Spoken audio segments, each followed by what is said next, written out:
ইসরায়েলের বিশিষ্ট কিছু সন্তান আছেন দেশের বাইরে, তারা যা দূরে বসে শোনে সেই হিসাবে তাদের কান বাড়ি হয়।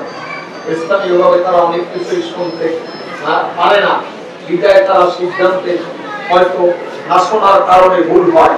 আসসালামু আলাইকুম।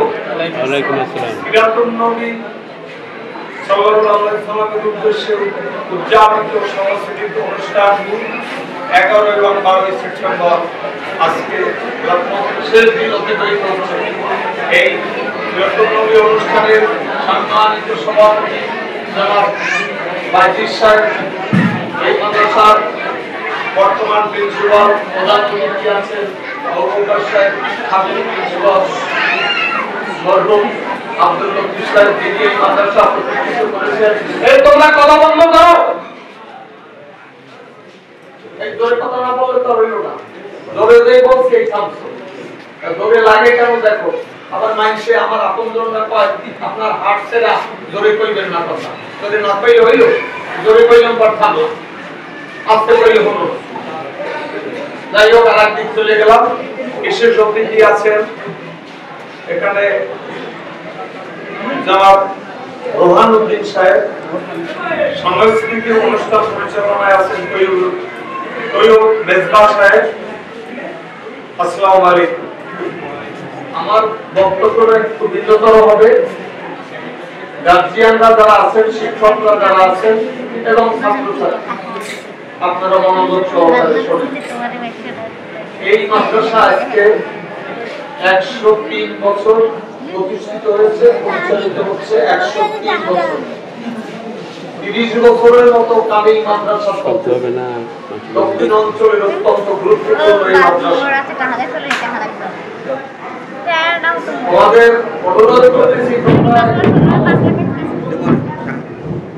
এই মাদ্রাসা পরিচালনার উদ্দেশ্যে কিছুদিন হয় একটু পরিচালনা পরিষদে পরিচালনা করতে দ্বিধা বিভক্ত মানসিকতা তৈরি হয়েছে।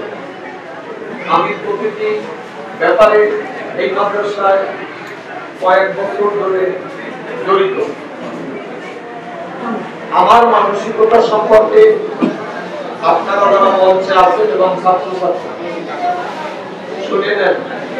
আমরা এই প্রতিষ্ঠানের অতি গুরুত্বপূর্ণ প্রতিষ্ঠান, এই প্রতিষ্ঠানের উন্নয়ন, এই প্রতিষ্ঠান পরিচালনার নিয়মাবলী, এই প্রতিষ্ঠান অতি সুন্দরভাবে চলুক এবং সামনের দিক এগিয়ে যাও। স্থানীয়ভাবে আপনারা এই এলাকার জনগণ এইটা চাই। তো আমি অনুরোধ করছি, বারবার তোমরা থামো। এই মাদ্রাসা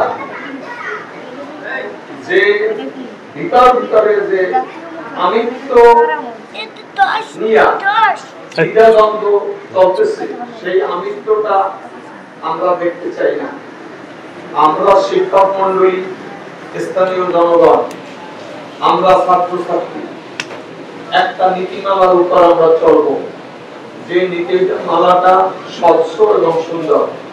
আমরা কারো আমিত্ব উল্টা পাল্টা ভাবে করুক, সেটা আমরা বরদাস্ত করব না।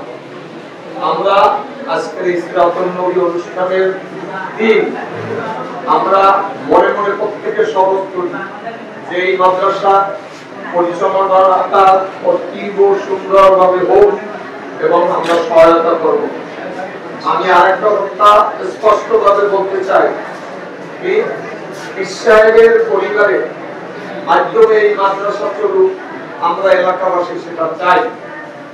কিন্তু ইসরায়েলের পরিবারের এখন সাবেক প্রিন্সিপাল আবুবকর সাহেব, এই পরিবারের স্থানীয় গার্জিয়ান, ইসরায়েলের বিশিষ্ট কিছু সন্তান আছেন দেশের বাইরে, তারা যা দূরে বসে শোনে সেই হিসাবে তাদের কান বাড়ি হয়। স্থানীয়ভাবে তারা অনেক কিছুই শুনতে পারে না, বিদায় তারা সিদ্ধান্তে হয়তো না শোনার কারণে ভুল হয়। আমরা অনুরোধ করব ইসরায়েলের পরিবার, আমার এই কথা যাতে তারা শোনে, ভাই যারা প্রবাসী আছে, যে আমাদের স্থানীয় লোকের এটা আপত্তি যে কথা শুইয়া দুই দিকের কথা বিবেচনা করে অন্যরা একটা সিদ্ধান্ত নেয়।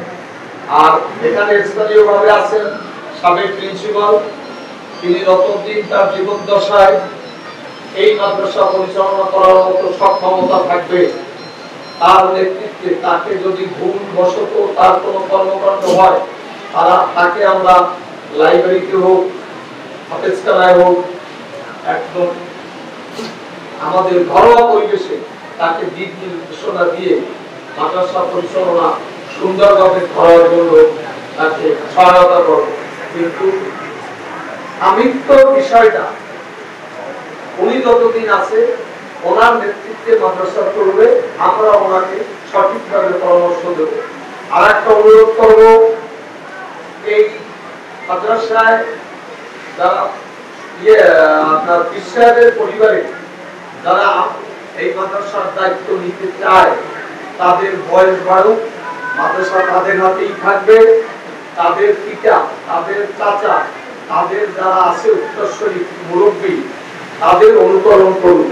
তারা জীবিত অবস্থায় ওই যারা করতে চায় তারা যেন তাদের সুপারস্টিক না করে, এবং আমরা কোনো দুই গ্রুপ ভাইরা কোনো বুদ্ধি বিবেচনায় যেন আমরা শিক্ষকবৃন্দ স্থানীয় নেতৃবৃন্দ আমরা যেন না জড়াই। আমি অনুরোধ রাখতেছি মাদ্রাসা সুন্দরভাবে চলুক, এই মানসিকতা আমরা তৈরি থাকি। এই বলে আমি আমার বক্তব্য শেষ করছি। খোদা হাফেজ।